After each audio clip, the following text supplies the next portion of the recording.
Okay sir, thank you. அப்பாடா, நல்லபடியாக ஒரு மீட்டிங் முடிஞ்சுது.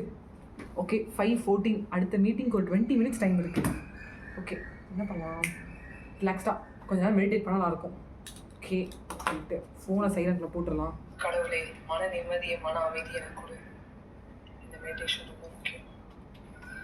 வைஷோ, வண்டி ரிப்பேர் ஆகி வந்தது, அது துடைக்கணும்னு ஏதாவது கொஞ்சம் பொறுப்பு உணர்ச்சி இருக்கா உனக்கு? வண்டி துடைக்கணுமா? ஓ, கான்சென்ட்ரேட் பண்ண முடியலையே. பா, இதுப்பா துடைக்கிறேன்.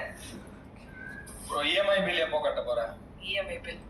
ஆமா, பில் கட்டுறேன். இஎம்ஐ பில் மட்டுமா? Credit card? வண்டி துடைக்கணும். ஐயோ, வண்டி துடைக்கிறேன், பில் கட்டுறேன். இருங்க. இந்த வாட்டி எக்ஸாம் எப்படி பாஸ் ஆவியா மாட்டியா? வண்டி துடைக்கணும். பாவி, பாஸ் ஆவியா மாட்டியா? நான் கேக்குறேன். கிரெடிட் கார்டு பில் வேணாமா? மாட்டியா? EMI bill